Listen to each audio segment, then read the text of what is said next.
के शेर, पाकिस्तानी आतंकी ढेर।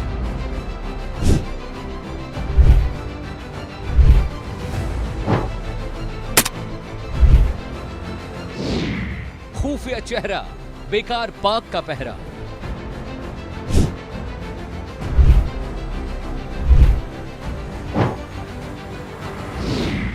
दिल में हिंदुस्तान है आखिरी फरमान।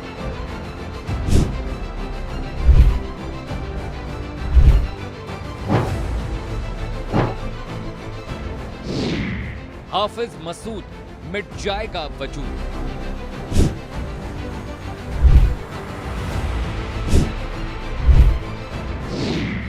रॉ, राष्ट्र ऑलवेज विन। टेरर के बचे कम दिन।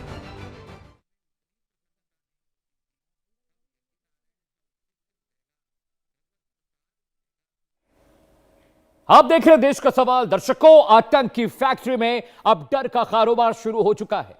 जिन आतंकियों ने दशकों तक भारत के खिलाफ साजिशें रची, जिनके हाथ मासूमों के खून से रंगे हैं, आज उन्हीं के खेमे में डर की आवाज सुनाई दे रही है। लश्कर ए तैयबा के एक सीनियर ऑपरेटिव का दावा है कि 2020 के बाद से पाकिस्तान में उसके 30 से ज्यादा साथी मारे जा चुके हैं और इन हत्याओं के पीछे दर्शकों भारतीय एजेंटों का हाथ है। इस दावे की स्वतंत्र पुष्टि नहीं हुई और भारत की ओर से भी कोई आधिकारिक प्रतिक्रिया नहीं आई है, लेकिन इस बयान ने पाकिस्तान में बैठे आतंकी नेटवर्क की बेचैनी जरूर बढ़ा दी है।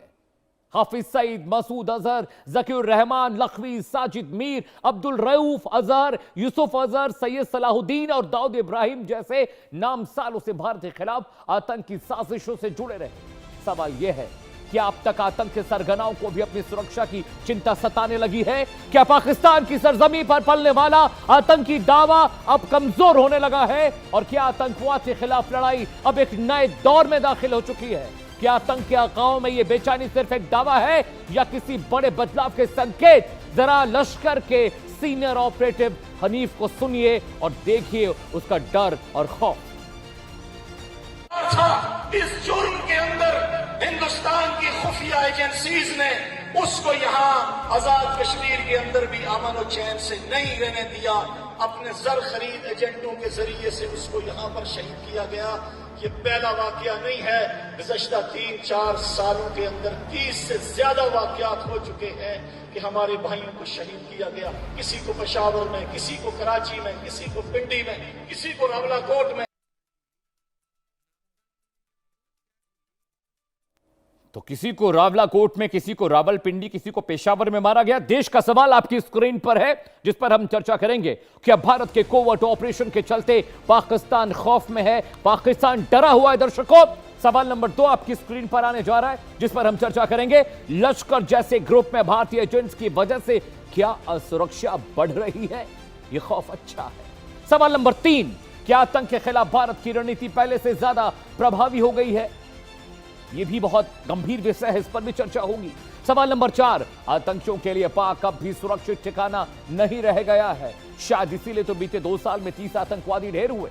सवाल नंबर 5, क्या यह संकेत है कि आतंकी संगठनों का नेटवर्क अब पाकिस्तान में भी कमजोर हो गया? जी हां, अगले 1 घंटे लगातार एक बड़ा पैनल मेरे साथ जुड़ने जा रहा है। दर्शकों, गंभीर चर्चा करेंगे आखिर ये कौन है जो चुन चुन कर लश्कर और साथ ही साथ लश्कर ए तैयबा के अलावा हिजबुल मुजाहिदीन के जो आतंकी हैं उनका सफाया करने में लगा हुआ है। एक पूरा कंटेंट, पूरा ग्राफिक्स इस प्लाज्मा पर मैं आपको दिखाऊंगा, बताऊंगा, समझाऊंगा, लेकिन उसके बाद एक बड़ा पैनल भी जुड़ने जा रहा है। डिस्कशन होना चाहिए वो कौन है जिससे खौफजदा है पाकिस्तानी आतंकी। खबर नंबर 1, लश्कर ए तैयबा के एक ऑपरेटिव का बड़ा दावा सामने आया है। क्या कहा है साहब ने गंभीर बात कही है। खबर नंबर 2 आपकी स्क्रीन पर। 2020 के बाद पाकिस्तान में 30 से ज्यादा लश्कर के आतंकी ढेर हुए। किसने मारा भाई? कैसे ढेर हो गए? वो तो सेफ हेवन है आतंकियों का, पाकिस्तान। खबर नंबर 3, ऑपरेटिव ने कहा हत्याओं के पीछे भारतीय एजेंसी रॉ का हाथ है। रिसर्च एंड एनालिसिस विंग का जिक्र कर रहा है वो अपने बयान में, जो मैंने आपको सुनवाया भी दर्शकों। खबर नंबर 4, दावा किया गया कि मारे गए लोग लश्कर के एक्टिव मेंबर्स थे, सक्रिय सदस्य थे। अच्छी बात है, आतंकी हैं, मारे ही जाने चाहिए। खबर नंबर 5 आपकी स्क्रीन पर आने जा रही है, जिस पर हम चर्चा भी करेंगे। बयान में कहा गया कि पाकिस्तान में आतंकी नेटवर्क पर दबाव बढ़ा है। चलिए, कोई तो है जो दबाव बढ़ा रहा है, कोई तो है जो डर और खौफ पैदा कर रहा है। खबर नंबर 6 आपकी स्क्रीन पर आने जा रहा है। भारत सरकार ने इस पर कोई आधिकारिक टिप्पणी नहीं की, कोई प्रतिक्रिया नहीं दी, said nothing about this incident. खबर नंबर 7 आपकी स्क्रीन पर आने जा रही है। दर्शकों समझिए, बहुत ध्यान से सुनिएगा। भारत पहले भी ऐसे आरोपों को लेकर किसी गुप्त अभियान की पुष्टि नहीं करता। हम किसी कोवर्ट, किसी सर्जिकल ऑपरेशन के बारे में पुष्टि नहीं करते। किसने लश्कर के आतंकियों को मारा, भारत को नहीं पता। खबर नंबर 8 आपकी स्क्रीन पर। यह दावा भारत पाक के बीच सुरक्षा और आतंकवाद को लेकर जारी तनाव के बीच सामने आया है। बहुत इंपॉर्टेंट। आगे बढ़ते हैं दर्शकों, अगले ग्राफिक्स पर आते हैं।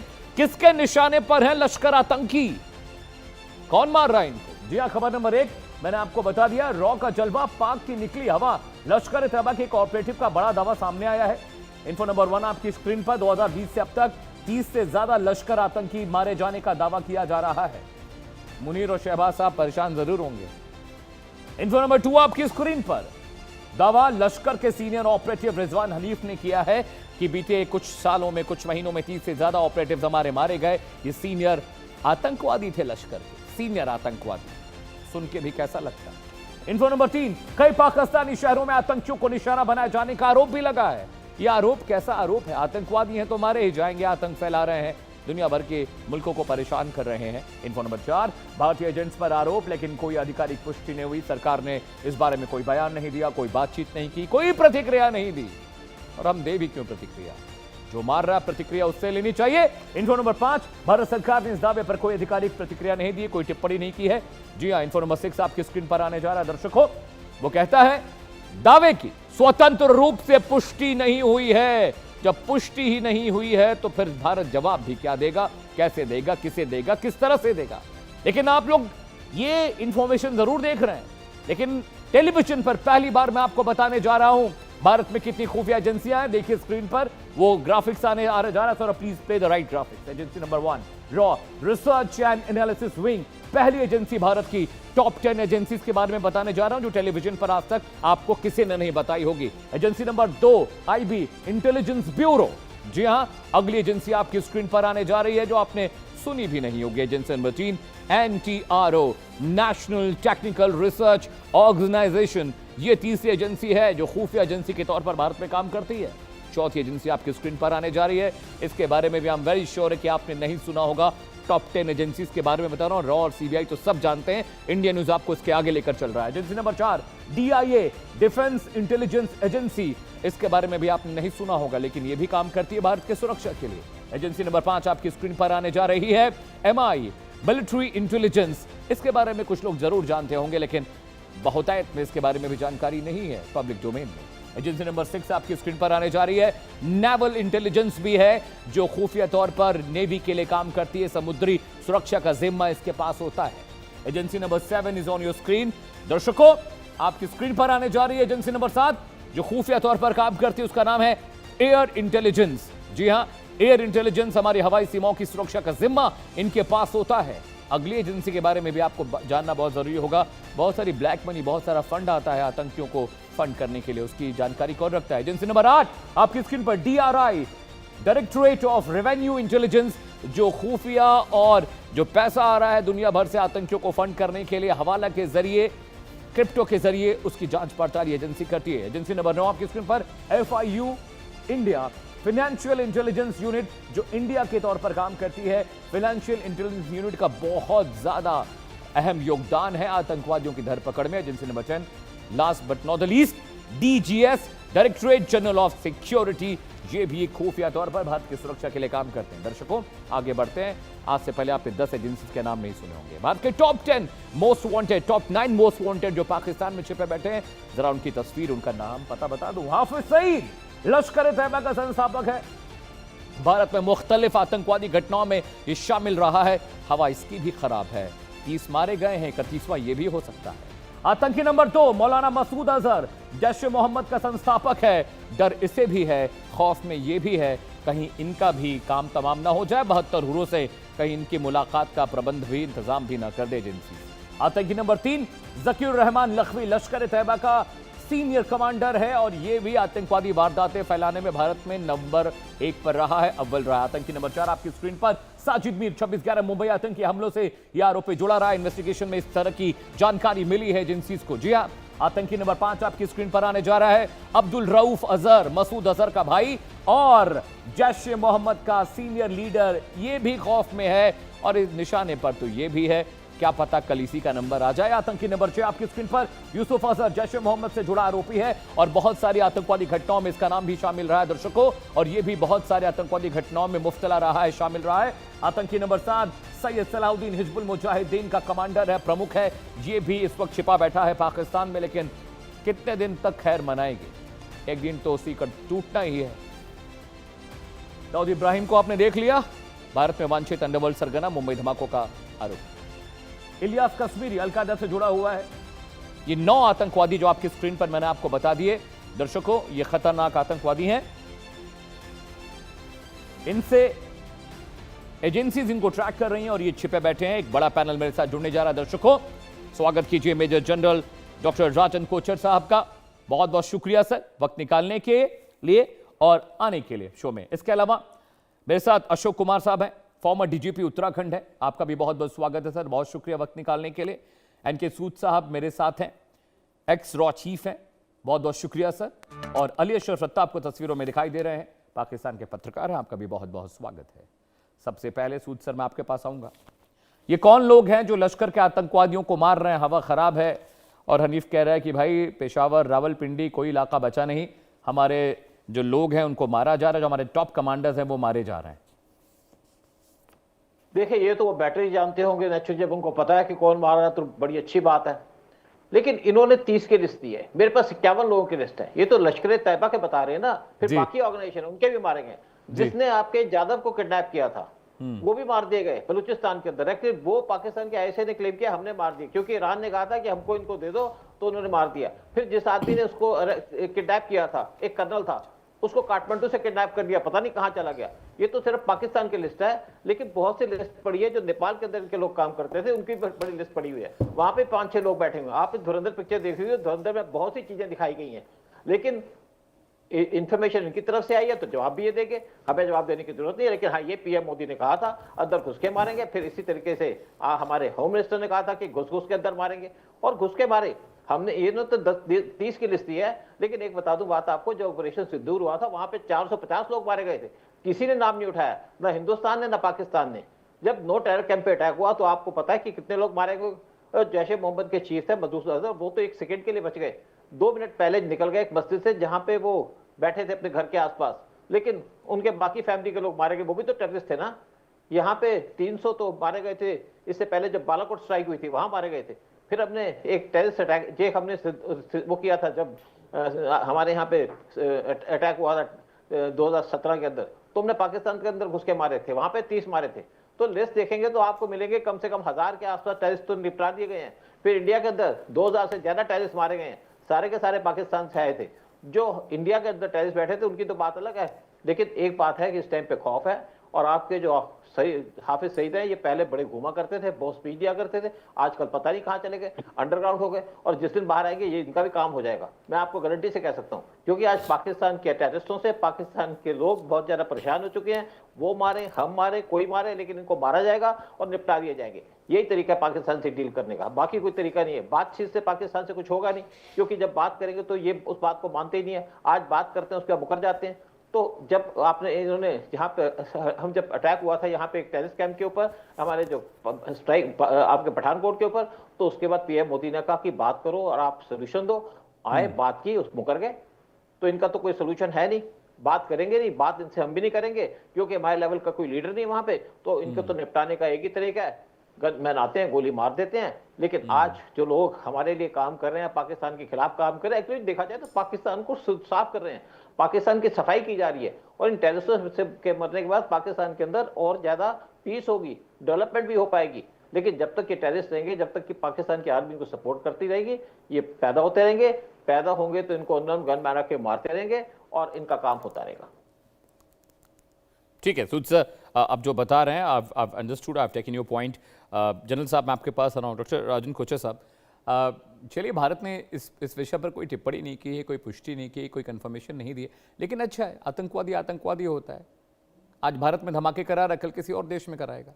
मारे जा रहे हैं तो अच्छा ही है, लेकिन डर है, खौफ देखने को मिल रहा है, क्योंकि वहां पर तकरीर में भी कह रहा है वो आतंकवादी कि भाई रावलपिंडी से पेशावर तक कुछ भी महफूज नहीं है, हमारे 30 कमांडर मार दिए गए, पता नहीं कौन मार रहा है उनको। जय हिंद अमित, जय हिंद सर। एक बहुत अच्छा आपने मुद्दा प्रोग्राम में अपना लेके आए, बिकॉज ये अननोन गन की जो कहानी है मैं काफी सालों से सुन रहा हूँ। ये 3-4 साल पुरानी नहीं है कहानी, ये और पीछे जाती है जी और दूसरा ये है कि देखिए, आज बेशक इंडियन गवर्नमेंट की तरफ से कोई रिस्पॉन्स नहीं है, बिकॉज वो एक लॉजिकल है। जो भी इंटेलिजेंस हमारी ऑर्गेनाइजेशंस काम करते हैं वो कोवर्टली काम करती, उनके कोवर्ट ऑपरेशंस होते हैं, वो खुलासा नहीं करते। और धुरंधर का एग्जांपल देना भी सही नहीं है, because it's movie, it is a fiction. तो इसको काफी लोग इसको समझते हैं कि ये एक रियल लाइफ स्टोरी है, but it is nothing to do with reality, it is a movie. तो उसको मूवी की तरह देखिए। अब सेकंड इंपॉर्टेंट एस्पेक्ट है कि जब एक सीनियर लश्कर लीडर रिजवान हनीफ एक स्टेटमेंट देता है तो हमको वो स्टेटमेंट को सुनना चाहिए, बिकॉज वो बहुत इंपॉर्टेंट है। बिकॉज ऐसे एक सीनियर लश्कर का लीडर स्टेटमेंट नहीं देगा, कुछ उसमें तथ्य होगा। और जिस तरीके से उनके लीडर्स को इस अननोन गनमैन मॉडल में बोलूंगा, एक तरीका है ये काम करने का, जिस तरीके से वो लोग अपने टेररिस्ट और जो उनके साथी हैं उनको खो रहे, उनको एक्चुअली कंसर्न हो, ये एक कंसर्न हो रहा है कि ये क्या हो रहा है पाकिस्तान के अंदर। बिकॉज ये एक बहुत इंपॉर्टेंट मुद्दा है, जब एक टेररिस्ट ही एडमिट करता है एक सोशल मीडिया में आके कि उसके बंदे मारे जा रहे हैं, उसके लिए रॉ रिस्पॉन्सिबल है। अब इसको हम तो इस पर कमेंट नहीं कर सकते कि ये रॉ का काम है या आईएसआई का काम है, या जो इंटर गैंग इनकी राइवलरीज भी होती है आपस में, कुछ फाइनेंशियल मुद्दे भी होते हैं, एक दूसरे के साथ उधार लोन लूट लेते हैं, मार देते हैं, और भी कोई इनके इसको इंटरनल डिफरेंसेस होते हैं, उससे हमको कोई लेना देना नहीं है। बिकॉज इसको बेसिक इंपॉर्टेंट मुद्दा है कि पाकिस्तान के अंदर इनके बंदे मारे जा रहे, whosoever is responsible, I think that is a good news, because Bharat के लिए ये अच्छी खबर है। बिकॉज एक टेररिस्ट को हम जो हम देखते हैं कि उन्हीं के जमीन पे एक्चुअली खत्म किया जा रहा है, हमको उनको इसको इन्फिल्ट्रेशन के बाद इसको यहाँ पे आके हमको उनसे निपटना नहीं पड़ेगा, वो इसको वहीं पे निपट गए। तो ये एक इम्पॉर्टेंट स्टेटमेंट है, उसको एनालाइज करना बहुत जरूरी है। दूसरा ये है कि इनके जो 30 बंदे मारे गए, उसके ऊपर एक डीप डाइव करने की जरूरत है कि किस टाइप के लोग जो सिलेक्ट हुए और किस टाइप के लोग उसमें मारे गए। तो आप एक इसका रेवलेशन आश्चर्य होगा, इनके काफी सीनियर लीडर्स मारे गए हैं, और इसका मतलब कि जो भी उनको खत्म कर रहा है वो अपना होमवर्क कर रहा है। It is something like a Mossad operation, जैसे इजराइल का मोसाड काम करता है ना। ये स्टेटमेंट के बाद मुझे एक इसको इजराइल का जो एक मोडस ऑपरेंडी है, उनका जो मोसाड ऑपरेशन है, तो इसमें कुछ इंटेलिजेंस ऑपरेशंस ऐसे होते हैं जिसमें आपने इसको एक चीज आपने देखी, इसमें एक आपको एक मेजर चीज आपको नजर आएगी। ये जितने भी अटैक्स हुए हैं 30-12 या 40-12, एक भी बंदा नहीं पकड़ा जिसने वो अटैक किया। तो आप इसको समझ सकते हैं कि किस प्रिसिशन के साथ, प्लानिंग के साथ और कोऑर्डिनेशन के साथ ये चीज हुई है, और एक डेफिनेट इंफॉर्मेशन वाज अवेलेबल। जैसे कि एक आदमी, मैं एक्चुअली इसको पढ़ रहा था कुछ साल पहले, एक ऐसा इंसिडेंट हुआ था, सब्जी लेने निकला मार्केट पे जी, और उसको वही खत्म कर दिया जी। तो इट इज लाइक ये जो बैकवर्ड जो इंटेलिजेंस जो काम कर रही है, जिस तरीके से इलेक्ट्रॉनिक सर्विलेंस की जा रही है, उनके मोबाइल्स की ट्रैकिंग की जा रही है, that is one very important aspect to be noted. ठीक है अशोक सर, मैं आपके पास आ रहा हूँ, बट उससे पहले मैं रता साहब के पास हो। रता साहब, हम कहते रहें आतंकवादियों के विषय में बातें करते रहें, लेकिन आप उसको कभी नहीं मानते। लेकिन लश्कर का एक खुद जो बंदा है उसने ये बात कही है पब्लिक डोमेन में कि हमारे लश्कर के इतने साथी मार दिए गए, और रॉ का वो नाम ले रहे हैं जो खुफिया एजेंसी भारत की है। हालांकि भारत इस बारे में कोई पुष्टि नहीं करता, कोई टिप्पणी नहीं करती। भारत सरकार ने इस बार कोई भी अभी तक प्रतिक्रिया, कोई रिएक्शन नहीं दिया है। लेकिन खुलेआम वो कह रहा है कि 30 हमारे लश्कर के कमांडर मारे गए। अब लश्कर कोई मौलाना तो है नहीं, लश्कर कोई सूफी संत तो है नहीं, तो इतना बड़ा प्रूफ ऑलरेडी पब्लिकली आपके डोमेन में है, फिर भी आप लोग इस बात को स्वीकार नहीं करते, मानते नहीं। शुक्रिया इनवाइट करने के लिए अमित। एक्चुअली में किसी का जो पर्सनल स्टेटमेंट है, इंडिविजुअल कोई भी क्लेम कर सकता है, उसका क्या मोटिव हो सकता है उसके ऊपर, और वो वहाँ पे क्या कर रहा था और क्या तकरीर कर रहा है, वो चंदा इकट्ठा कर रहा है, लोगों के जज्बात के साथ खेल रहा है, तो दैट डजंट मैटर कि वो क्या कह रहा है, that is just an individual. और पाकिस्तान का स्टांस जो है वो हमेशा से इसके ऊपर क्लियर रहा है, और मैंने आपके बहुत से प्रोग्राम्स में ये बात पहले भी कही है कि जो बातें, जो कहानी आप बताते हैं, जैसे आपने कहा कि रॉ के चीफ हैं, इसी तरह के एक रॉ के ऑफिसर का मैंने इंटरव्यू देखा, वो कह रहे थे कि जो कुलभूषण यादव है वो धुरंधर का एक्चुअल किरदार है, तो वो तो हमारे पास पड़ा हुआ है, यहाँ पे बेचारा हर चीज बोल रहा है कि वो किस तरह से यहाँ पे दहशतगर्दी कर रहा था पाकिस्तान में, बलूचिस्तान में किस तरह से ऑर्गेनाइजेशंस को चला रहा था। बस रता साहब, आप फिर से स्टोरी टेलिंग पे आ गए, आप फिर से स्टोरी टेलिंग पर आ गए। हम आपको प्रूफ दे रहे हैं, हम आपको बयान सुना रहे हैं, और आप स्टोरी टेलिंग करने लगते हैं। हमारे एक बंदा बंद है, वो सारी बातें कह रहा है। मैं तो फिल्म की बात ही नहीं कर रहा हूं, मैं तो असली बयानों की बात कर रहा हूं। हाफिज सईद, मसूर अजहर, इलियासी, ये सब लोग तो प्रूफ है, जिंदा प्रूफ है। किसको पता कि पाकिस्तान में कौन है? हमें तो नहीं पता कि आपने हमारे किसी एजेंट को वहां पे बंद रखा है, हमें तो किसी को नहीं पता। इतना बड़ा पैनल यहाँ बैठा हुआ है, कोई बोल दे। रॉ के पूर्व अधिकारी बैठे हुए हैं। सूद सर, आपको कोई जानकारी इस बारे में है क्या? हमारा कोई एजेंट पाकिस्तान के पास है जो सब कुछ इनको बता रहा है? हमारा कोई एजेंट नहीं है, इनकी फेक न्यूज़ इन्फॉर्मेशन करते हैं, किसी भी आदमी सिर्फ कहानी सुनाते रहिए रता साहब आप।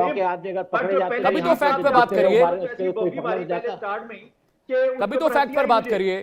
मनोहर कहानियां सुनाने से क्या फायदा होगा? उसने कहा धुरंधर, मैंने थोड़ी कहा, उसने कहा ना ये मनोहर कहानियां रता साहब, हमने देख ली। ये फैक्ट पर बात करिए। खुलेआम आपके आतंकवादी घूम रहे हैं और अब उनकी हवा खराब है, कोई तो है जो उनको मार रहा है, सफाया कर रहा है। आईएसआई कब तक बचा के रखेगी आतंकवादियों को? कब तक पाकिस्तानी सेना उनकी सिक्योरिटी करती रहेगी? और वो कह रहा है धुरंधर देख लो, ऐसा रहा को चीफ, इसको तो कौन कह रहा है धुरंधर देख लो? कौन कह रहा है? बात कर रहे हो? कौन कह रहा है? Anyhow, हमें मारना होगा आतंकवादी, हम आपके यहाँ घुसकर मारेंगे। पहले भी मारा है, 2-4 बार मार चुके, एक बार और मार देंगे जाके। एक तो यार, एक आप बात सुनते नहीं हो, आप कहानी मत सुनाइए ना, फैक्ट पर बात करिए। Let's talk about fact and figures. ये कहानियां ना सुनाओ भाई, मुझे फैक्ट पे बात करने दो। मनोहर कहानियां तो आप सुना रहे हैं, आपने कब फैक्ट पर बात की? क्योंकि हमारा कोई बंदा आपके पास नहीं है। आपने जितनी एजेंसियां पहले बताई, मुझे 10 एजेंसियां आपने गिनाई, हमारी ये एजेंसियां हैं। अगर अभी भी ये सारे दहशतगर्द हैं जिनका आपने नाम लिया और वो उन तक नहीं पहुंच रहे और वो मिन्नत समाजत कर रहे हैं कि कभी बाहर आओ तो फिर हम मारेंगे, तो ये कैसी इंटेलिजेंसिया है आपकी? नहीं, कोई तो हमारे लिए काम कर ही रहा है। जब हमारा काम बन रहा है तो हम क्यों अपने लोगों को वहां भेजें? कोई तो है, अल्लाह का बंदा, खुदा का बंदा, भगवान का बंदा, वाहिगुरु का बंदा, जीसस क्राइस्ट ने किसी को तो भेजा ही है कि भाई हमारा काम कर दो। हम क्यों किसी को भेजे वहां मारने के लिए? मैं यही बात कह रहा हूं कि आपकी जो इंटेलिजेंसिया है, आपकी जो फौज है, ये नाकिस है। ये मॉडर्न वॉरफेयर से अवेयर ही नहीं है, इनको पता ही नहीं है कि जंग मॉडर्न वॉरफेयर की एबीसीडी आप बताएंगे रत्ता साहब हमें? मॉडर्न वॉरफेयर की आप जो बलूची विद्रोहियों से जो नहीं लड़ पा रहा है, जो तहरीके तालिबान के आतंकियों से नहीं लड़ पाता है, जिसके पास 9mm ब्रेटा पिस्टल कैसे लॉक होती है, कैसे अनलॉक होती है, मैगजीन में कितनी गोलियां जाती है, 12 जाती है, 18 जाती है, जिनके सैनिकों को बेसिक नहीं पता है, वो हमसे मॉडर्न वॉरफेयर की बात करेंगे? बताइए यार, ये क्या बात आप कर रहे हैं? अशोक सर, मैं आपके पास आ रहा हूं। Ashok sir, when I was in class 8 तो मेरे पिताजी के पास एक लाइसेंसी असलहा था और .32 की असनी पिस्टल जो आने लगी है, .32 और .3 की जो आती थी सर, तो मैं क्लास 8 से जानता था कि 9mm Beretta American made pistol है, कितनी की मैगजीन, कितनी रेंज होती है। इनका एक पाकिस्तानी सैनिक पकड़ा गया, उसको यह तक नहीं पता था कि 9mm होता क्या है। बताइए, वो क्या मॉडर्न वॉरफेयर की बात करेंगे? अशोक सर, खिलाफ सबूत लेके जाती है अशोक सर, internationally, वो क्या होते रत्ता हैं? साहब, नो, दिस नॉट योर पता है टर्न, कभी? No, this is not your आपने turn, army no chief no से- नो नो आपने नो नो, ये चीज़ आपके पास से आऊंगा, सबूत लेके आपके जाते पास हैं। आऊंगा, हैव सम ये देखिए, रिस्पेक्ट, ये हैव बिस्किट सम, का पैकेट पीसीआर है, थोड़ा ये वॉल्यूम देखिए, कम करिए, निकली है। सुनते नहीं है, ये have some Pakistani respect, brand इसके बैग हैव से सम बना है। रिस्पेक्ट फॉर, ये सबूत लेके जाते हैं। रत्ता साहब, आई एम कमिंग और टू यू, रत्ता सामने साहब, आई एम जिनके कमिंग टू सामने यू, वो I am present coming to you, करते हैं, लेट्स अलाउ वो सम इनके अदर ऊपर पीपल हंसते आल्सो टू हैं। स्पीक। वो कहते हैं, कहाँ आपके से पास ट्रेनिंग कोई ली फैक्ट नहीं है, इन्होंने? डीजीपी ये साहब है कुछ कौन? फैक्ट बताएंगे, ये बहुत सारे कितने बड़े ऑपरेशन मुल्क को उन्होंने किए अपने represent कर करियर रहे में। हैं। इनकी अशोक देखिए, sir, Ashok sir, please go ahead, इनकी अशोक काम सर, प्लीज देखिए। गो अहेड, अशोक तो सर, ये इंटरनेशनली जो है अशोक आपका सर, मजाक अशोक बनता सर, है। अशोक और सर। इस जैसे किरदारों की वजह रत्ता से साहब हम एक खुश मिनट, हैं। रत्ता क्योंकि आपके साहब, पास रत्ता है। साहब एक मिनट, प्लीज एक मिनट, गेस्ट को टाइम दीजिए, मैं आपके पास आया हूं, आपसे बात कर रहा था ना। Ashok sir, please go ahead, आप बात कर रहे थे, अशोक आपने सर, बात अशोक सुनी सर, नहीं ना। अशोक आप सर, कैसे आफ्टर मैं दिस, तो खामोश रत्ता साहब, हूं, आफ्टर आपकी दिस, बात सुनी। आफ्टर दिस, आप I'll come to बात you, करते I'll नहीं come to हैं। you, आप रत्ता साहब, I'll come to नहीं you, करते। रत्ता साहब, I'll come to you, please, please, please have some patience, DGP sir, sir. आप अपना सवाल, अमित जी, सवाल बिल्कुल क्लियर नहीं हुआ।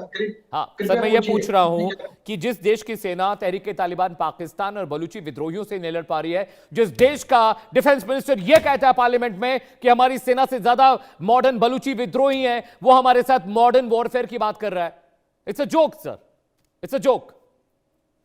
इंडियन आर्मी बिल्कुल आपने सही रत्ता साहब, नो योर टर्न, डीजीपी साहब कुछ कह रहे हैं। हाँ अशोक सर। आपने बिल्कुल सही कहा हाँ। कि पाकिस्तान जो देखिए, जो दूसरे के घर में आग लगाता है ना, तो वो आग उस तक भी पहुंचेगी जरूर। और यही हाल पाकिस्तान का हो रहा है। उन्होंने हमारे देश में बहुत तांडव रचा, आपको पता है, पार्लियामेंट अटैक से लेकर के और हाईजैकिंग तक, जो कंधार वाली हाईजैकिंग तक, और मुंबई अटैक से लेके, तो अब उसका रिजल्ट तो उनको भुगतना पड़ेगा ना। भारत सरकार ने खुल करके 3 ऑपरेशन किए, उनको ओपनली एडमिट किया, बालाकोट स्ट्राइक किया, सर्जिकल स्ट्राइक किया, ऑपरेशन सिंदूर किया। तो पाकिस्तान को पता है कि अब उसकी दाल ज्यादा गलने वाली नहीं है। बाकी जो जनरल कोचर साहब ने कहा और सूद सर ने कहा, वो भी उन दोनों बातों के बारे में उन्होंने काफी खुल करके बता दिया है। बट जैसे मैंने कहा कि पाकिस्तान को अपने बोए का जो काटना तो पड़ेगा। उसने जो टेरर की फैक्ट्री खोल रखी है पूरी दुनिया में, they are known for spreading terror all over the world. तो Right, अब sir. सब जगह से कहीं ना कहीं उनको इसका परिणाम तो भुगतना पड़ेगा। इंडिया जो है वो इस चीज के लिए फेमस है, टेररिस्ट। रत्ता साहब, अभी आपकी बारी नहीं आई है। तो understood रत्ता बात साहब, है, अभी ये तो आपकी दुनिया बारी में नहीं आई है, है। पूरी बात तो करने ये दीजिए। चीजें अशोक reported सर है। बिल्कुल बीच में नहीं बोले जब बाकी लोग बोल रहे reported थे। है। इज अ सीनियर आप क्यों बोल रहे थे? थोड़ा बात आप पूरी क्यों बोल करने रहे थे? दीजिए। मेरी बात क्यों नहीं सुन रत्ता रहे थे साहब, आप? मैं आऊंगा आप आपके क्यों पास बोल रहे आऊंगा। थे? अरे आप- बिलीव मी, आप बहुत मेरी टाइम है, बात I have lot Gaur of से टाइम, सुनिए आई पहले। कम टू यू रत्ता साहब, पहले आप आई कम खामोशी टू से मेरी यू, बात सुनिए, मैं आई अपने कम टू सारे यू, हैव पॉइंट्स सम रखूंगा। पेशेंस। मैं आपके पास पहले आऊंगा, मैं मैं आ अपने रहा हूं, सारे आ रहा पॉइंट्स हूं, आ रहा हूं, आ रखूंगा, रहा आप हूं, गौर से आपके पास सुनिए मेरी आऊंगा। बात। रत्ता साहब मैं आऊंगा, प्लीज 1 मिनट और दे दीजिए। आप अशोक सर खामोशी प्लीज सुनते बात पूरी नहीं कर है ना, आपका लीजिए। मसला अशोक है। सर, अशोक आपका प्रॉब्लम है। अशोक सर, रत्ता साहब मैं आ रहा हूं। अशोक सर बात पूरी कर लीजिए। जो पाकिस्तान हमारे कश्मीर की बात करता है, उनसे अपने पाक ऑक्यूपाइड कश्मीर तो हैंडल नहीं हो रहा है। वहां पे दिन रात आजादी के नारे लग रहे हैं, उनके ऊपर अत्याचार किए जा रहे हैं। तो जो मॉडर्निज्म की बात कर रहे हैं, उनसे बलूचिस्तान हैंडल नहीं हो रहा है। तो कुल मिलाकर के पाकिस्तान को समझ आ गया है कि उनकी टेरर फैक्ट्री ज्यादा लंबी नहीं चलेगी, और उनके यहाँ से आवाजें आने लगे हैं कि जो है ये जो आर्मी का रूल चल रहा है ना, इसके कश्मीर के नाम पे जो आईएसआई राज कर रही है, आर्मी राज कर रही है इतने सालों से, इसको खत्म होने का टाइम आ गया, मेरी सोच है। ऑलराइट, रत्ता साहब प्लीज अब बताइए, बोलिए, उसके बाद मैं जाऊंगा। सिंपल सूद सी सर बात के है, पास। जिस तरह आपने खामोशी से उनकी बात सुनी है, मैंने भी सुनी है। अब 2 मिनट के लिए खामोश रहिएगा प्लीज, क्योंकि 4 चीजें इकट्ठी हो गई हैं। एक आपने कहानी सुनाई, बाकी नहीं, मैं कहानी नहीं सुना रहा हूं। और एक मैं कहानी नहीं जो है सुना। आपके थोड़े से अच्छे समझदार पैनलिस्ट हैं, उन्होंने अच्छी बात की। अब जो कहानी है वो एक्चुअल में इसको बदला तो नहीं जा सकता। आपके रॉ के ही ऑफिसर्स ये बयान दे चुके हैं कि कुलभूषण यादव जो है वो हमारा एक टेररिस्ट था जो इंडिया में पकड़ा गया। हाँ, बहुत सारे लोग हैं जो किडनैपिंग वाली कहानी सुनाते हैं, ये अब दुनिया में एक्सेप्टेड नहीं है। ये वाली कहानी जो है ना, ये ऐसी कहानी है जिसकी किसने कहा आपसे, कोई रत्ता मानता साहब? नहीं, हंसते हैं लोग इसके ऊपर। रॉ के दूसरी किस बात, अधिकारी ने तो आपसे बात कह दी और हमें नहीं पता अभी ये? जो बात आपने की, फिर आप बोलना शुरू हो गए। आप खामोश हो जाओ यार 1 मिनट के फैक्ट लिए। तो रखिए। दूसरी बात जो आपने झूठ 2 मत रेफरेंसेस बोलिए दिए, रत्ता साहब, झूठ मत अब दूसरी जो बात जो आपने कही, बालाकोट के अंदर आपने स्ट्राइक किया, अगले दिन 22 मिनट आप जलील हुए, अगले ही दिन। और बालाकोट में आपने किया क्या, एक कौवा मार दिया। अगले दिन इंटरनेशनल मीडिया ने रिपोर्ट किया उसको, इंटरनेशनल मीडिया ने, वो वहां कैमरा लेके पहुंचे जहां पे आपने एयर स्ट्राइक किया था बालाकोट के अंदर। लेकिन आपको शर्मिंदगी होती नहीं किसी बात के ऊपर। आप शर्मिंदगी, पक्के हैं, आप कहते हैं- आतंकवादियों को मारने आप में कहते हैं शर्मिंदगी कि- क्यों होगी? आप कहते हैं कि शर्मिंदगी का हमारे साथ ताल्लुक नहीं है। रत्ता साहब, तो आतंकवादियों को, दहशतगर्दों को मारने में शर्मिंदगी कैसी? संदूर के अंदर जो आपके साथ हुआ, शर्मिंदगी वो कैसी अमेरिकन आतंकवादियों प्रेसिडेंट को ने मारने डिटेल में? बताया, किसी को बताने की वो जरूरत नहीं है। पेशावर में हो, रावलपिंडी में हो, कहीं हो, वहां जाकर मारेंगे हम। उस दिन आतंकवादी जो कोई हुआ, भगवान वो थोड़ी होता है कि इंटरनेशनल शर्मिंदगी मीडिया होगी। और सूद सर, वर्ल्ड पावर सूद ने सर, आप उसको रिप्लाई करिए present इनको। कर दिया आपके सामने। इनको आपके रिप्लाई अपने करिए। मिनिस्टर्स, आपके देखिए, मैंने बिल्कुल नहीं कहा सबने कि जहां एक present कर टेररिस्ट दिया था, उस चीज को। इन्होंने एक वो आदमी सारी को पकड़ चीजें लिया, आप टेररिस्ट रिकॉर्ड डिक्लेयर पे हैं, कर उसको दिया, चेंज नहीं किया जा उसको सकता। ईरान ने आप जितनी कहा मर्जी कि कहानियां सुनाइए कि भाई आपके जो आदमी ने इसको किडनैप किया उसको हमें सौंप दो, तो इन्होंने उसी को मार दिया, उसके बेटे को मार दिया। फिर जिस कर्नल का नाम था जो उसने उसको किडनैप किया था वो काठमांडू आ गया, वहां से गायब हो गया, और पाकिस्तान के आईसी ने उसको भी वहां से गायब कर दिया। हमने कभी नहीं कहा कि हमारा यहाँ पे लिंक है, हम ये काम करते हैं, हम तो काम करते ही नहीं। टेररिज्म तो हमारे एजेंडे के अंदर ही नहीं है। हम इंटेलिजेंस के ऑफिसर फंडिंग है, आपके एजेंडे में फंडिंग है, टेररिज्म की फंडिंग है। अभी भी जो बात आप कर रहे हैं, चारों कहानी सुना रहे हैं, वो टेरर फंडिंग की सुना रहे हैं। बेसिकली यही हमारा पॉइंट है कि सिंदूर भी फितना तो देखिए, हिंदुस्तान मजे की बात यह है के कि अंदर जितनी भी टेरर फंडिंग है वो सारी हाँ, ओसामा बिन लादेन तो दिल्ली में मिला था ना। ओसामा बिन लादेन तो दिल्ली में मिला था। हम फंडिंग कर रहे हैं। Osama bin Laden, Masood Azhar, ये सब तो दिल्ली में है, हमारे यहाँ भारत में। ये है कि हमें ये पता है कि दुनिया के अंदर जितनी भी टेररिज्म है, चाहे वो अमेरिका वो में हो, पाकिस्तान कनाडा से में हो रही है। ऑस्ट्रेलिया में हो, बिल्कुल सही कहा आपने, सब वो इंडिया पाकिस्तान से हो funded रही है। पाकिस्तान उन्हें फंड करता है, पाकिस्तान उन्हें पैसा देता है, पाकिस्तान उन्हें हथियार देता है। एबटाबाद में लश्कर के लोग खुलेआम घूम रहे हैं, पेशावर में खुलेआम घूम रहे हैं। तो वहां पर देखिए ना, हमारे दिल्ली मुंबई में हमारे आतंकवादी नहीं घूमता साहब। हम आतंकवादियों को नहीं पालते, हमारे पास बहुत काम ऑलरेडी है। हम डेवलपिंग नेशन है, हमें बहुत सारा काम करना है, हमें इंफ्रास्ट्रक्चर डेवलप करना है, सेना को मजबूत करना है, एजुकेशन पर काम करना है। हमारे पास सिर्फ बंदूक बांटने का काम नहीं है। जनरल साहब आई कम टू यू, इनको जवाब दीजिए सर। इनको लगता है कि हम लोग इतने फ्री बैठे हुए हैं कि हम लोग टेरर फंडिंग करते रहेंगे। जनरल साहब, आपको पता है जनरल साहब, कैनेडियन जनरल साहब, ये इंटरनेशनली कह चुकी है कि जनरल साहब, इंडिया हमारे यहाँ I think टेररिज्म करवाता है, यहाँ पे लोगों को मरवाता है। जनरल साहब, ये बात थोड़ी देर, कैनेडियन गवर्नमेंट कह चुकी है, मगर आप लोग वही बात। जनरल साहब प्लीज गो अहेड, वो रुकने वाले नहीं है, वो नहीं रुकेंगे। आप बोलते हैं वो नहीं रुकेंगे। अच्छा, तो मैं अपनी इसको बात यहाँ पे इनको रखना मांगता हूँ। ये जो कुछ पॉइंट्स इनने एक तो कुलभूषण जाधव के बारे में एक इनकरेक्ट स्टेटमेंट दे रहे हैं। He is a lieutenant commander of the Indian navy, और उसको जो ईरान से इन लोगों ने इसको पकड़ा और उसको इस पाकिस्तान में, इस बलूचिस्तान में लेके आए, और फिर ये बोलते हैं कि हमने इसको बलूचिस्तान में पकड़ा। तो ये एक स्टेटमेंट ऑफ फैक्ट है। आई थिंक ये इसको पर्सपेक्टिव में लाना बहुत जरूरी है। जनरल साहब, आपकी बात मानेंगे या कुलभूषण यादव की बात मानेंगे? कुलभूषण यादव खुद कह चुका है, कुलभूषण की यादव देखिए, उनके पास ऐसे, आपके पास वो तो खुद कह चुका है, वो तो बयान दे चुका रहता है, पूरी तरह से पूरी कहानी सुना दी, जो उसने अपना पूरा चेन बता दिया। आपको पता है सिर्फ कुलभूषण यादव नहीं पकड़ा गया था, कोई डॉक्यूमेंट्री एविडेंस ये भी आपको बता दूं, दूसरा कुलभूषण यादव के साथ कि आपके 13-14 लोग और भी पकड़े गए थे, जो आपके जो अपने लोग कर रहे हैं या बाहर से आके वहां पे प्रदर्शन हो रहा है। आपके जो ऑक्युपाइड कश्मीर में जो आप लोगों ने 27 जुलाई को फायरिंग में अराउंड 80 लोगों को मारा है वहां पे, और वहां पे इंटरनेट आपने ब्लैकआउट अपना कर रखा है, और कोई भी न्यूज आपकी बाहर नहीं आती। वो ये कौन कर रहा है? क्या आप वो इसको समझते हैं इंडिया का काम है? वो आपके भी के लोग हैं और आपकी हुकूमत के अगेंस्ट प्रोटेस्ट कर रहे हैं, और आप उनकी इसको मांगे सुनने के लिए आपको इसको तैयार नहीं है। 12 असेंबली सीट्स आपने रिजर्व कर दिए बाहर के लोगों के लिए। ये इसको कैसे हुकूमत है पाकिस्तान में? ठीक है राजन साहब, तो सर मैं आपको रोक रहा हूं, एक बड़ी खबर है जनरल साहब, एक बड़ी खबर मैं आपको रोक रहा हूं। पाकिस्तान में फिर से तख्ता पलट की आहट है। चलिए रत्ता साहब मैं सवाल पूछूंगा मैं, पाकिस्तान में फिर से तख्ता पलट की आहट है। इस्लामाबाद को कंटेनरों से सील किया गया है। पाकिस्तान के गृह मंत्री मोहसिन नकवी ने अपनी ही सरकार को घेरा है। देश का 70 साल पुराना सिस्टम पूरी तरह तबाह हो चुका है। नकवी साहब कह रहे हैं पाकिस्तान का सबसे बड़े भ्रष्टाचार में कई जज और नेता रडार पर है। सेना के इशारे पर शहबाज सरकार को बेदखल करने की तैयारी तेज हो गई है। नकवी साहब कह रहे हैं जी हाँ, पाकिस्तान के गृह मंत्री और आर्मी चीफ आसिम मुनीर के बेहद करीबी माने जाने वाले मोहसिन नकवी, जी हाँ मोहसिन नकवी कह रहे हैं कि ये देश का गवर्नेंस सिस्टम ध्वस्त हो चुका है, फेल हो चुका है। उन्होंने देश में अब तक के सबसे बड़े भ्रष्टाचार घोटाले का पर्दाफाश करने की बात कही है। जानकारों का मानना है कि सेना के इशारे पर बिना गृह मंत्री का अपनी सरकार के खिलाफ बोलना संभव नहीं। पाकिस्तान मुस्लिम लीग एनके, पीएम शहबाज शरीफ और पीपीपी के आसिफ अली जरदारी की गठबंधन सरकार पूरी तरह से पाकिस्तानी सेना की दया पर टिकी है। जी हाँ रत्ता साहब, क्या कहेंगे? मोहसिन नकवी ने कहा है कि 70 सालों का सबसे बड़ा भ्रष्टाचार सामने आने वाला है, बैरिकेडिंग कर दी गई है, टीन टप्पर लगा दिए गए हैं, तख्ता पलट की खबरें आ रही हैं। चलिए, ये तो फैक्ट है जो मैं बता रहा हूँ। मोहसिन नकवी साहब जो हैं वो एक जर्नलिस्ट भी हैं और इंटेलेक्चुअल भी हैं।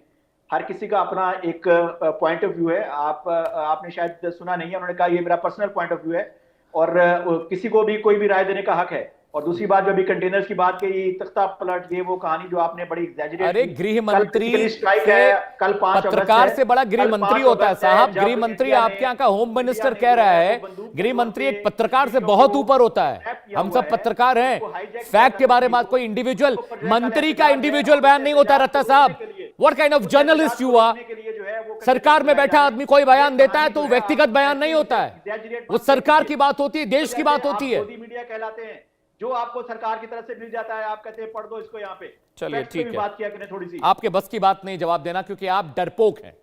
आप सरकार के खिलाफ नहीं बोल सकते, आप डरते हैं। आपको पता है पाकिस्तानी सेना उठा ले जाएगी और कमर सीधी आपकी कर देगी। वॉल्यूम कम करिए इनका। सूद सर, वहां के जो गृह मंत्री बयान दे रहे हैं, रत्ता साहब कह रहे हैं व्यक्तिगत बयान है। अरे देश का गृह मंत्री व्यक्तिगत बयान कैसे दे सकता है देश के बारे में? देखिए, बिल्कुल उनके होम मिनिस्टर का बयान बिल्कुल वैलिड बयान है। 85% आपका बलूचिस्तान इनके पाकिस्तान के कब्जे से निकल चुका है। आज पीओके के अंदर जो हाल है, वहां कहते हैं 200 लोग मारे गए हैं। जो लेटेस्ट खबर है, उसके साथ साथ ये भी खबर है कि 2000 लोगों को किडनैप कर लिया गया। बलूचिस्तान के अंदर 80,000 लोग किडनैप कर लिए गए। पता ही नहीं किसी को कौन सा है। किडनैप करते हैं, हेलीकॉप्टर से फेंक देते हैं। आज वहां पे जो लोगों का रोष है, इसी वजह से है, पाकिस्तान की आर्मी की वजह से, क्योंकि बात नहीं करते किसी के सोल्यूशन नहीं देते, सिर्फ इनको गुंडागर्दी आती है, बंदूक का राज चलाना चाहते हैं। फिर देखिए आप खैबर पख्तूनख्वा के अंदर, वहां पे इतना बुरा हाल हो चुका है कि खैबर पख्तूनख्वा के टीटीपी कहती है कहीं भी हम अटैक कर सकते हैं, किसी को भी डिस्ट्रॉय कर सकते हैं। पाकिस्तान की आर्मी अपनी पतलूने छोड़ के भाग रही है। टीटी यही हाल उनका पीओके के अंदर है, यही है बलूचिस्तान के अंदर। साथ में पाकिस्तान की आर्मी ने कहा जितने भी पाकिस्तानी है, नॉन बलूची हैं, वहां से निकल जाए। वो निकल गए वहां से, तो पाकिस्तान का कंट्रोल पाकिस्तान पे खत्म हो चुका है। और दूसरी तरफ अगर बात करते हैं सिंध की, सिंध के लोग इस टाइम पे परेशान है, क्योंकि पाकिस्तान उनका पानी रोकने की बात कर रहा है, जितना पानी उसको मिलता है, क्योंकि सिंधु समझौते के अंदर उनका पानी रोकने की बात की है। तो पाकिस्तान अपने जो सिंध के लोग हैं उनका पानी रोक रहा है। तो पाकिस्तान में सिचुएशन इतनी खराब हो चुकी है कि कभी पाकिस्तान का तख्ता पलट हो सकता है या पाकिस्तान बर्बाद हो सकता है। बर्बाद तो हो गया, और पाकिस्तान बीच में नेगोशिएशन कर रहा था कि अब ईरान और यूएस की नेगोशिएशन करा देंगे। अपनी कंट्री में किसी से बात नहीं करते, बाकी की नेगोशिएशन कराएंगे। फिर यूएस से कहा कि हमने आपकी दलाली की है, 10 बिलियन दे दो। जब यूएई ने इनसे पैसे मांगे तो सऊदी के पास पहुंच गए, भाई हमें थोड़े से पैसे दे दो, हम बर्बाद हो रहे हैं। तो पाकिस्तान के अंदर आज 450 रुपए किलो आटा मिल रहा है। एक बात देखिए, पाकिस्तान की ये कहते थे पीओके हमारा हिस्सा है। आज कश्मीर के लोग कहते हैं कि हम पाकिस्तान का हिस्सा नहीं है, पाकिस्तान ने हमको ऑक्युपाई करके रखा है, क्योंकि वो देखते हैं कि कश्मीर के अंदर कैसे प्रोग्रेस हो रही है। कश्मीर के अंदर जितना बजट है आपके इंफ्रास्ट्रक्चर बनाने का, 40,000 करोड़ का बजट है, और पाकिस्तान, पूरे पाकिस्तान के अंदर 40,000 करोड़ खर्चे नहीं जाते हैं इंफ्रास्ट्रक्चर के ऊपर। तो यहाँ पे लोग देख रहे हैं पीओके के अंदर कि कश्मीर में कैसे प्रोग्रेस हो रही है। कश्मीर में हाईएस्ट रेलवे ब्रिज बना दिया गया है, कश्मीर के अंदर टनल्स बन रही हैं, कश्मीर के अंदर ब्रिजेस बन रहे हैं, कश्मीर के अंदर लाइट आ रही है, कश्मीर के अंदर रोड्स बन रहे हैं, और कश्मीर के अंदर पहली बार ट्रेन पहुंच गई है। जिससे पीओके के लोग इस टाइम पे इतने परेशान है कि वो चाहते हैं किसी न किसी तरीके से हम इंडिया से मिल जाएं, और आज ओपनली डिमांड कर रहे हैं कि पाकिस्तान ने हमको ऑक्युपाई करके रखा। इवन आप देखिए JKLF के चीफ जो इंडिया की जेल के अंदर बैठे हैं, उनकी वाइफ कहती है इंडिया से हमें बचा लो, पाकिस्तान की आर्मी से बचा लो, अपनी आर्मी भेजो और हमें बचा लो। आज पाकिस्तान का इतना बुरा हाल है कि पाकिस्तान के लोग इंडिया से कह रहे हैं कि आप आइए, हमें बचाइए। और पाकिस्तान के जो टेररिस्ट हैं उनको कौन मार रहा है ये पता नहीं है। पाकिस्तान के अंदर से फेल हो चुका है, पाकिस्तान के ऐसे फेल हो चुके हैं, लेकिन पाकिस्तान उसके बावजूद भी यहाँ पे टेररिस्ट भेजने की बात करता है। तो आज पाकिस्तान की सिचुएशन इतनी खराब है कि पाकिस्तान का तख्ता पलट होगा जब, अगर पाकिस्तान का तख्ता पलट होगा और पाकिस्तान में गवर्नमेंट चेंज होगी, मिलिट्री का रूल खत्म होगा, तभी आप सोचिए कि हिंदुस्तान भी सेफ है। अदरवाइज पाकिस्तान हरकतें करता रहेगा। लेकिन अब टाइम आ चुका है पाकिस्तान के खत्म होने का। अगर पाकिस्तान से पीओके अलग होता है तो पाकिस्तान के 4 टुकड़े उसी टाइम हो जाएंगे। बलूचिस्तान अलग हो जाएगा जिसने 85% एरिया पे कंट्रोल कर रखा है, और जैसे इनके मिनिस्टर ने कहा कि बलूचिस्तान के पास जो ऑपरेशन किया, वो हमारे पास ना तो वो मिलिट्री में रहे हैं, ना तो वो पुलिस सर्विसेज में रहे, लेकिन वो हंस रहे हैं। जनरल साहब, मैं आपके पास और मेरे पास आखिरी का 1 मिनट बचा हुआ है। मेरे प्रोड्यूसर सौरभ कह रहे हैं कि I have to wrap the show. जो सिचुएशन पाकिस्तान में सर दिखाई दे रही है, रता साहब तो नहीं बोल सकते, मैं जानता हूँ एक पत्रकार की इतनी क़ुव्वत नहीं है पाकिस्तान में बोलने की, हमारी तरह नहीं कि सरकारों के खिलाफ आवाज़ वहाँ उठाई जा सके, सेना उठा कर ले जाती है लोगों को। अभी जो सिचुएशन सर चल रही है, मुझे लगता है कि पाकिस्तान में जब तक सेना कंट्रोल करेगी वहाँ की पॉलिटिकल रेजिम को, तब तक हालत ऐसी ही रहेगी। ये ध्यान में रखिएगा, अच्छा पाकिस्तान में फ्रीडम रक्षा को ज्यादा लेकर। है। हाँ रता साहब, ठीक है, हंस लीजिए, आप पाकिस्तान में रहते हैं, मैं नहीं चाहता कि वहाँ की पॉलिटिकल रेजिम और वहाँ की सेना आप लोगों के साथ कुछ बुरा सलूक करे। पीओके में मैं देख रहा हूँ 2 महीने से आप यही कह रहे हैं डिबेट में कि सब ठीक है, सब ठीक है, सब ठीक है, कुछ भी ठीक नहीं कर पाए। कल भी कुछ लोगों को मारा है और आज भी गोली चली है, लोग वहां पर मर रहे हैं। आपके कंट्रोल में नहीं है, आपकी सरकार के कंट्रोल में नहीं है, आपकी सेना के कंट्रोल में नहीं है। टीवी में बैठकर डिबेट करने से देश की तरक्की नहीं होती और आप वही करते हैं, झूठ फैलाते हैं, झूठ बोलते हैं, कहानियां बताते हैं। आपको ना तो सेना के बारे में पता है, न देश की पॉलिटिकल रेजिम के बारे में पता है, ना तो आप अपनी इकोनॉमी का हाल जानते हैं। आपसे मैं क्या बात करूं? ये आपका लेवल है, ये है आपके मीडिया का लेवल। 1 मिनट, इनका वॉल्यूम कम करिए, कम करिए जनरल साहब। देखिए लास्ट 1 अमित, मिनट। एक चीज साफ है, पाकिस्तान आर्मी पाकिस्तान को आज की डेट में कंट्रोल नहीं कर पा रही। वो पाकिस्तान आर्मी जो कंट्रोल कर पा रही थी, उसको पहले के जो हालात और आज के हालात में बहुत फर्क है और इसको एनालाइज करना बहुत जरूरी है, क्योंकि आपने इसको देखा कि एक कोर कमांडर के घर पे लोग उसको घुस जाते हैं, उसको तहस नहस कर देते हैं। पाकिस्तान में कभी ऐसा नहीं हुआ, 3 साल पहले हुआ। और जिस तरीके से इमरान खान की पार्टी को लोगों ने इलेक्शन में और इमरान खान को अंदर डाला। Sir I'm afraid I have no time for, sir I'm very sorry I'm interrupting you in between। General साहब I'm very sorry, बहुत शुक्रिया रता साहब, अशोक सर आपका बहुत शुक्रिया, सूद सर बहुत शुक्रिया, आप शो में आए और अपनी अपनी राय रखी। दर्शकों वक्त एक ब्रेक है, लेकिन समझिए पाकिस्तान में आतंकवादी मरते हैं तो अच्छा है, क्योंकि कुछ दाग हैं जो मिट जाने चाहिए। देश का सवाल में आज के लिए फिलहाल इतना ही, वक्त ब्रेक है, फिर से मिलेंगे एक नए विषय के साथ, एक नए विश्लेषण के साथ रहिएगा।